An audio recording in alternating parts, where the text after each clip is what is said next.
Gledalke in gledalci, lepo pozdravljeni. Mesec marec je mednarodni mesec boja proti raku debelega črevesa in danke ene izmed najpogostejših rakavih bolezni v Sloveniji in pa tudi v Evropi. V mesecu marcu je program Svit še posebej v ospredju pozornosti, saj izpostavlja pomembne dosežke, ki potrjujejo, da se pomen preventive in pa zgodnjega odkrivanja raka vse bolj utrjuje v zavesti ljudi. Več o programu Svit, o pomenu zgodnjega odkrivanja bolezni in o udeležbi v programu Svit v Pomurju nam bo predstavil predstojnik območne enote Murska Sobota Nacionalnega inštituta za javno zdravje, dr. Martin Ramfelj. Gospod dr. Ramfelj, lepo pozdravljeni in dobrodošli v našem studiu. Pozdravljeni, hvala za vabilo. Pa če za začetek najprej poveva našim gledalkam in gledalcem, kaj je program Svit in kaj je namen programa ter kako poteka program. Program Svit je presejalni program zgodnjega odkrivanja predrakavih sprememb in raka na debelem črevesu in danki. Njegov namen pa je preprečiti nastanek bolezni oziroma, če se je ta že razvila, jo odkriti v njenih zgodnjih fazah, ko je samo zdravljenje lahko enostavnejše in bistveno uspešnejše.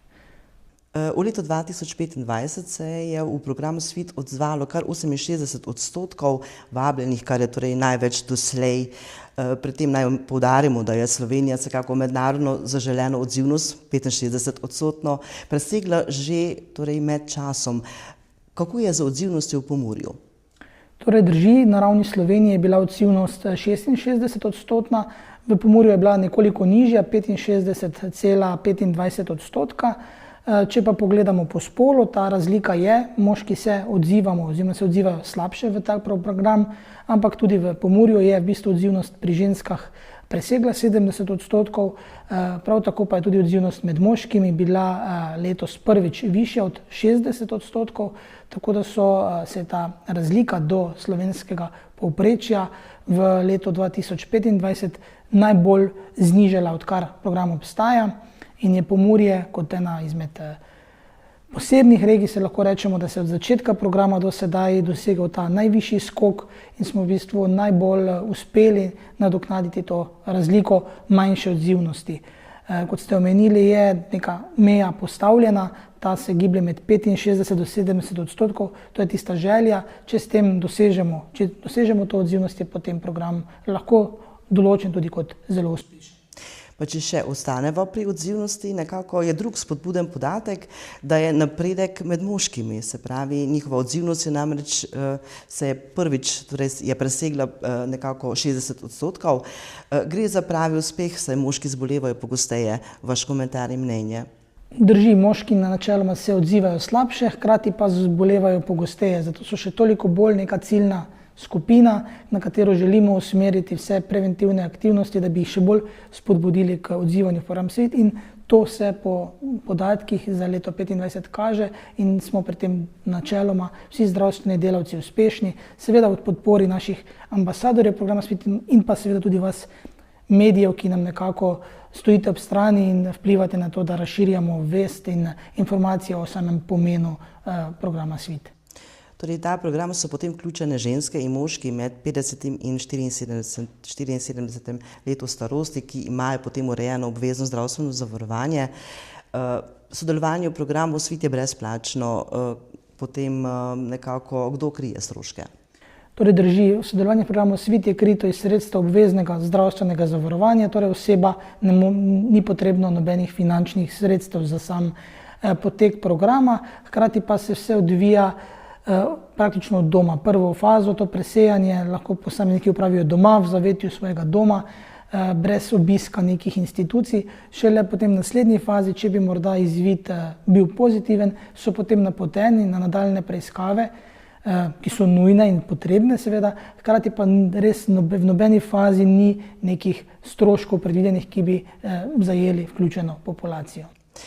Pomen preventive poudarja tudi, se pravi, Evropski kodeks proti raku, ki vključuje 14 nekako preprostih priporočil za zmanjševanje tveganj za nastanek raka. Za katera priporočila potem gre?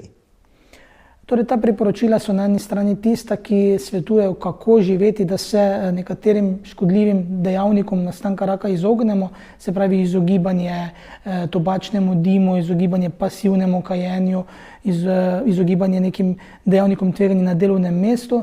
Hkrati daje neke usmeritve, kako živeti, se pravi zdravo prehranjevanje, zadostna telesna dejavnost. Potem en izmed ključnih, ki pa je povezan s programom SVIT, pa je tisto 14. priporočilo v tem kodeksu, kot so našteta, ki pa spodbuja posameznike, da se odzovemo tudi v vse presejalne programe, ki delujejo. Trenutno v Sloveniji imamo 3 take programe, torej program DORA, program ZORA in pa program SVIT, ki je edini namenjen tako moškim kot ženskam. Seveda pa razvoj znanosti gre naprej in upamo, da bomo v prihodnje imeli tudi več programov v Sloveniji, ki bodo razširjeni po celotni državi. Seveda je potem pri tem potrebno vedeti, da se rak debelega črevesa in pa danke dolgo razvija brez bolečin in pa tudi vidnih znakov, tako da se je torej priporočljivo odzvati se vabilo, torej vaš komentar in mnenje. Drži. Torej, program SVIT išče predrakave spremembe. To so polipi na črevesni steni, iz katerih se večina rakov razvije. Ti polipi pa ne povzročajo nobenih težav. Prednost ali pa sreča je, da blago krvavijo in ravno ta krvavitev se v programu SVIT išče in s tem potem odkrijemo te rake oziroma odkrijemo predrakave spremembe. Če pa slučajno se ta okno malo zamudi ali pa hitrejši razvoj, pa odkrijemo rak v dosti bolj zgodnji fazi, ko je zdravljenje uspešnejše in potem manj zahtevno. Pa če pogledamo čez mejo, recimo, so tudi prek meje razviti tudi takšni podobni programi kot pri nas v Sloveniji? V nekaterih državah so, res pa je, da je Slovenija vsekakor zgled po organiziranosti teh presejalnih programov, vseh 3 že obstoječih in novih, ki se trenutno potekajo raziskave, da bi se začeli izvajati. Zakaj pa potem pride program SVIT nekako do izraza med 50 in 74 letom starosti? Zakaj prav tukaj? Ti programi so nekako postavljeni na ravni same populacije in potem skušajo zajeti obdobje, ko je verjetnost nastanka bolezni največje. Zato potem s tem obdobjem po 50. letu zajemamo osebe, kjer se ta rak lahko razvije. 74 je pa neka meja, kjer načeloma, če se v tem obdobju rak ni razvil, je predpostavka, da se tudi potem naprej ne bo. Skratka, za učinkovitost programa se skuša najti neko okno, ko se odkrivajo osebe, pri katerih je verjetnost nastanka bolezni največja. Kaj pa, če recimo se odločimo prej, da opravimo preventivni pregled, da nas potem napoti osebni zdravnik?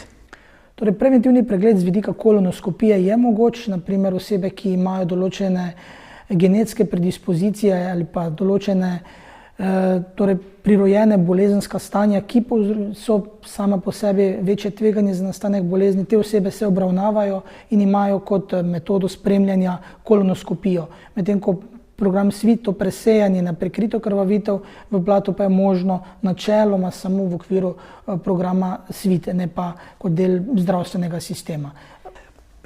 Kakšni so pa potem znaki tega raka, recimo debelega črevesa in danke, in kako potem ukrepati takoj? Kaj je tisto prvo?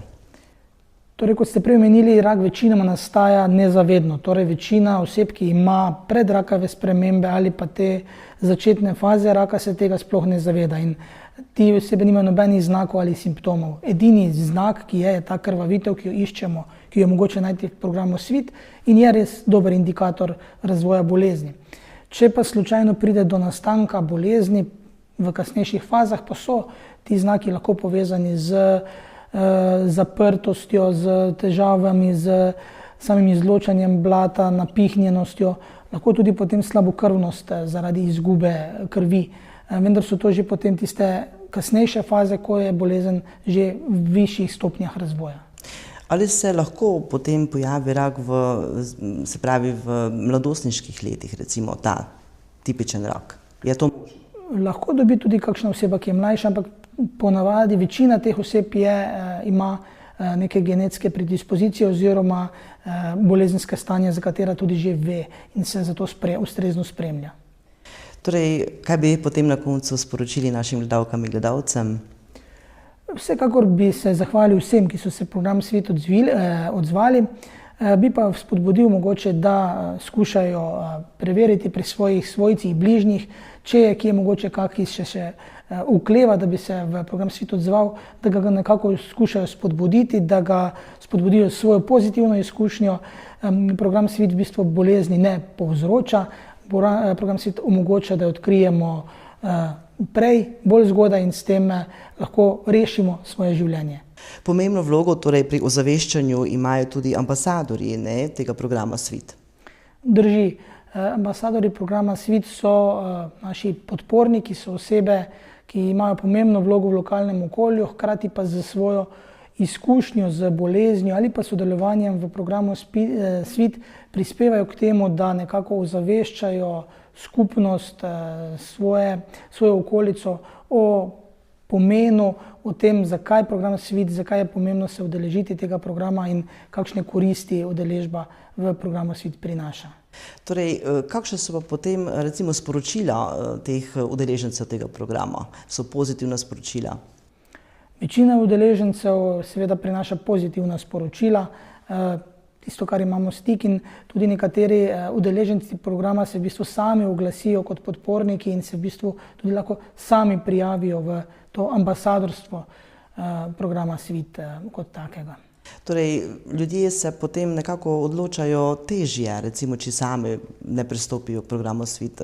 Potrebno je pač določeno nekako sodelovanje z drugimi ljudmi, da se potem lažje odločijo ta program Svit.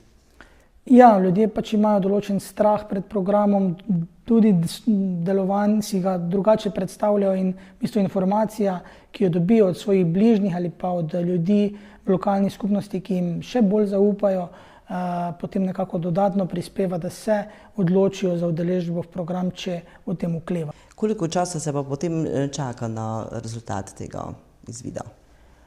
Rezultat je odvisen od seveda količine vzorcev, ki pridejo v določenem obdobju, ampak gre za razpon nekaj tednov. Kako je pa potem razvrščen, katere stopnje recimo ta rezultat? V bistvu rezultat deluje na principu 2 vzorcev in na podlagi vzorcev potem se v samem laboratoriju Svit določi, ali je vzorec pozitiven ali negativen, in v bistvu posameznik prejme zgolj informacijo z določenimi številkami, sicer ampak usmerjene predvsem na pozitivno, negativno, kot zgolj 2 kategoriji, ki potem vplivata na to, ali se je potrebno opraviti kolonoskopijo ali pa je oseba vrnjena nazaj v program in potem prejme ponovno vabilo čez 2 leti. To je, se pravi, ponovno vabilo čez 2 leti. Koliko dolgo potem to traja pač to povabilo? Na 2 leti? Vabilo traja na 2 leti, od vstopa v sistem pri 50 letih do 74. leta starosti. Kako potem poteka sam proces tega programa? Torej, oseba prejme najprej povabilo za sodelovanje v program. Prvo vabilo prejmejo osebe po dopolnjenem 50. letu starosti. Včasih se kdo šali, da je to prva čestitka, ki jo prejme ob rojstnem dnevu. Torej, ko izpolnijo ustrezni vprašalnik, ki se dotika tudi nekaterih bolezenskih stanj, ki smo jih že danes omenjali, potem ta vprašalnik pošljajo v priloženi ovojnici v program Svit, in če so se odločili za to, da pristopijo k programu, prejmejo 2 vzorca testnih kompletov s priloženimi navodili in potem v nekajdnevnem razmiku vzamejo ta 2 vzorca v priloženih epruvetah in potem to oddajo v spet priloženi kuverti. Poštnina za vse te faze je že poravnana, in ko te vzorce pošljejo, jih v laboratoriju Centra Svit pregledajo, če odkrijejo prekrito krvavitev v blatu, o tem obvestijo osebo, ki je bila udeležena v programu, njegovega osebnega zdravnika, in potem se dogovori za naslednjo fazo programa, to je kolonoskopija, ki je namenjena temu, da se preveri, zakaj je do te krvavitve prihaja in se pač skuša potrditi nek razlog. Če se odkrijejo polipi, se ti lahko že takoj odstranijo, če ne, pa se potem lahko odloča o nadaljnjih postopkih zdravljenja. Vsekakor pa je to namenjeno potem odkritju vzroka in že tudi dokončnemu zdravljenju, ki je torej v tem primeru enostavnejše, kot bi bilo, če bi se bolezen odkrila, ko bi se že pojavili določeni znaki ali simptomi. Dr. Raufelj, hvala vam za ta pogovor in pa vse dobro vam želimo vnaprej. Hvala vam za vabilo in vse lepo tudi vam in vašim gledalcem. Gledalke in gledalci, prisluhnite svojemu telesu, opazujte ga in pa seveda se vključite v program Svit. Vabilo pride z razlogom, odzovite se nanj. Lep pozdrav!